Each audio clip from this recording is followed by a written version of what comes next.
very good morning to you on this Friday, which is a very pleasant, calm Friday morning, and also a momentous Friday morning here in the UK.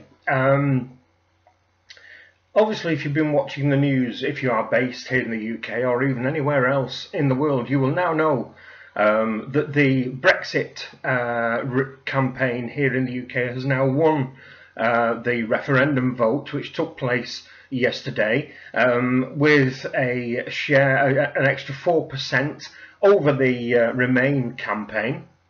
Now, there are lots of people, obviously, who are delighted by the fact that we, if all holds well, have regained our independence from what we see as the shackles of an overpaid and overregulated organisation based nowhere near the country where we live. So people such as myself and many others who I speak to, both in the real world and also out there in the internet, will be delighted by the result.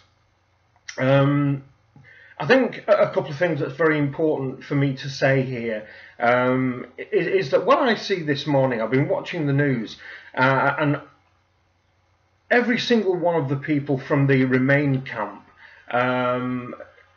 who, if you ask them in their everyday lives, do they believe in democracy, all seem very bitter regarding the result, and that they feel that the result reflects a very uneducated electorate, that people have been given the vote without listening to all the politicians and the industry leaders and the bankers. Oh yes, we all trust the bankers, and the financial experts out there who say that if we were to leave the EU, it would be devastating for the UK.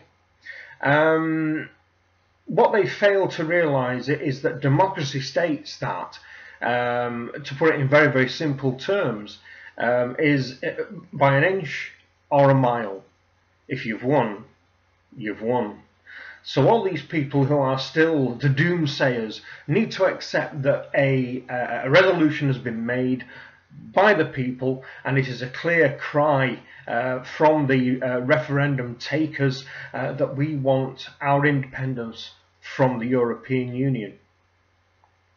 So what does that mean for us? Well, unless Article 20 is invoked fairly quickly, and actually, in fact, even if Article 20 is invoked relatively quickly, it's still going to be somewhere between 2 and 3 years before we actually unlock the shackles completely. It's not like that we have now taken the referendum and as of today we are out. What the referendum actually is that we have voiced our wish to be out of Europe, and that is the starting gun, as it were, for us, for the procedure to be put in place for us to actually get away from the EU and become our own individual state once again. But as I say, that depends on how quickly our delightful leader, Mr. Cameron, decides to actually invoke Article 20. He doesn't, sorry, Article 50. He doesn't have to do that today. He doesn't have to do that tomorrow. He doesn't have to do it next week. He could leave that for 12 months, which means that 12 months on, he then invokes Article 50, and then 2 years or so after that, we will leave. So then all of a sudden that 2 years is now 3 years. And all that time, of course, all the Eurocrats are having their pockets lined by we are still paying into the EU, the MEPs are still earning their massive salaries, and we are in a situation here in Britain where, in effect, nothing has changed. Trying to put that aside, I think it's very important to understand that what has actually happened here is far more than we voicing our wish to leave the EU. What has actually happened here is a rally call by the people of Britain to the government of the day, underpinning that we, the majority of us, and I think the vote is 52% to 48% in favour of leaving, don't trust anything that they've been saying regarding Europe or the benefits of Europe to us, the people of the UK. So what I think will happen in the relatively short to medium term is that you will see changes in the political structure of the Parliamentary Conservative Party. We are well aware that David Cameron has said that he won't stand as both MP and Prime Minister beyond the next election. I think we'll probably find in the next 5 or 6 months, I think you might find that he will voice his intent to be a caretaker Prime Minister until somebody else can take over the reins, and the way the popularity is going at the moment, that well could be Boris. And I think you might find that George Osborne may well be shuffled. Either in the best case scenario for him, he will get another job in the cabinet doing something or other, or he may well be pushed onto the back benches where his damage can be limited. As far as the what this says about we, the electorate, I've had a look online today. Quite interesting that how this has motivated people. Now, as you're aware, I don't vote. I don't really believe in democracy. Anybody who believes we live in a democracy has been suckered in to an illusion that carries on throughout the ages. But I felt strong enough about this to actually get out there and go to a polling station. It's the first time I've been in a polling station since about 1997, I think, when we had the great Labour landslide under Tony Blair. So we had a turnout last night or yesterday of 72%. Now, how big is 72%? Well, we're all aware it's near enough 3/4 of the voting population. But how does that compare to the turnout for general elections? Well, let me tell you. The 2001 general election, 59.4% of the electorate turned out. In 2005, 61.4% of the electorate turned out. In 2010, 65.1% of the electorate turned out. And in our recent general election, the one that put the Tories in power, 66.1% of the electorate turned out. 66.1 in a general election, the thing that will dictate how any one party will govern how our country runs for the next 5 years. People in Britain felt so strongly about this EU referendum on either side of the fence, it doesn't matter which side of the fence they fell on, that 72% of the electorate came out. 72%. So it does show that politics and votes that the electorate consider to be important can bring people out of their homes. And the prime example of that is me. I felt so strongly about this because I've seen what, in my opinion, the European Union, as it is now called, has done to the world in which I grew up. So where does that leave us? Well, I guess where it leaves us is in a position of a little bit of an unsurety at the minute. You will hear on the news right now that the pound has dropped to a level that we've not seen since 1985, that all the trading markets around the world are in flux, that all the leaders in Europe are now going to have a behind closed doors meeting to decide on what's going to happen, what the influence of Britain actually leaving the EU is going to be. Let me say this straight away. As far as the pound value is concerned, wait. It's a little bit like having a bottle of lemonade.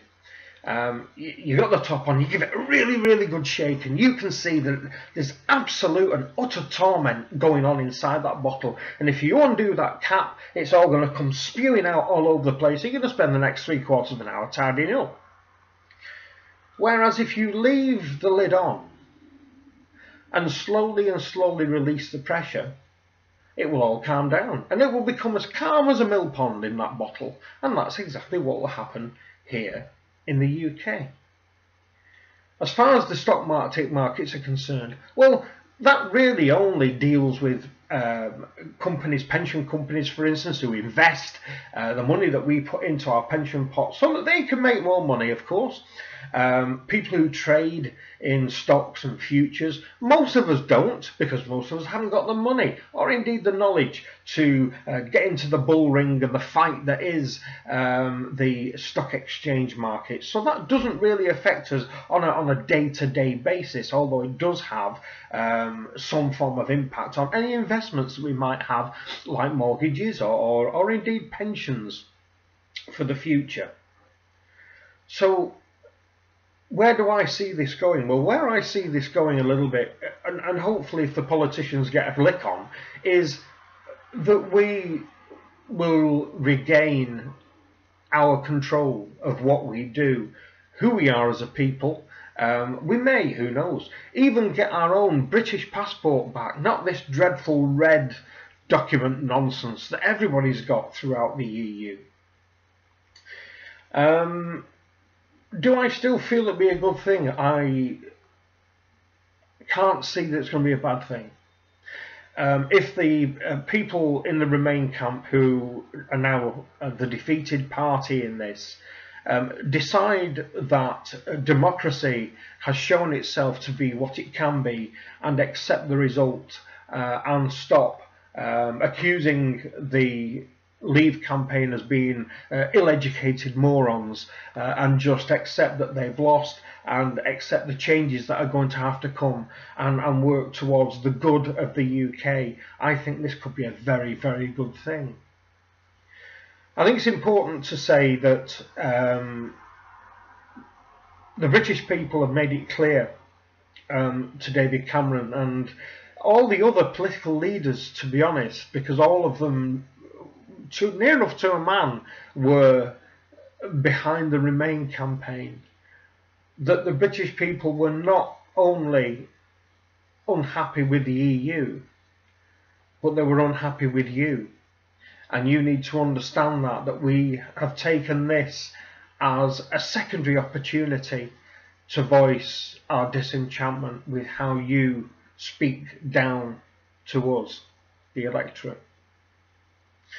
To finish off, what I also feel might happen is that the countries that are part of Europe at the moment but who are struggling, people like Greece, Portugal, the Republic of Ireland, may well see this as a possibility, a guiding light, that they don't need to be there if they feel that their lifestyles could be more improved by being able to control all aspects of their own governmental life and rate of exchange, for instance. And it may well be that these people will push their governments to hold a referendum, such as what has happened here in Britain. That may be it. So I'm not saying that we leaving is the death knell of the EU. I'm not saying that, but it could be. But what it might be is the beginning of a universal change within the EU. Let's wait and see. So where I'm concerned this morning, I am delighted that the people have come out en masse and they have voted in such a way that we, hopefully, sometime in the next 5 years, will have regained our full independence. We will not be paying into a system which I view as being nothing but harmful to us as a country. We will make laws which can't be overpowered by Europe. We can actually extradite people if we wish to, and so on and so forth, and that we will be a self-governing island once again. It does interest me, however, just to finish off, that Nicola Sturgeon in Scotland is basically saying that the Scottish people voted en masse to remain in the EU, and that they view themselves as a European country. Their future is within the EU. I find that quite interesting because Nicola Sturgeon has made it perfectly clear that the Scottish Nationalist Party are very unhappy being governed from hundreds of miles down the United Kingdom by those blackguards in Westminster. But she's quite happy to be regulated and legislated by those blackguards thousands of miles away in Brussels and Strasbourg. I find that quite amusing. And also, she's now saying that she will now push for a secondary independence referendum for Scotland. Now, I'm not too sure how she's going to do that, because I was under the opinion the last indie ref in Scotland was for the constant generation, the current generation. So there wouldn't be another one for at least 50 years. But apparently my understanding of what a generation is incorrect. So that's it for this one, people. Let me know what you think. What's your reaction to the win? Is it as unexpected to you as it is to me? Is it as welcome to you as it is to me? If it's not welcomed by you, tell me why it's not welcomed. Don't just say, no, it's going to be awful. Tell me why it's going to be awful. What facts have you got?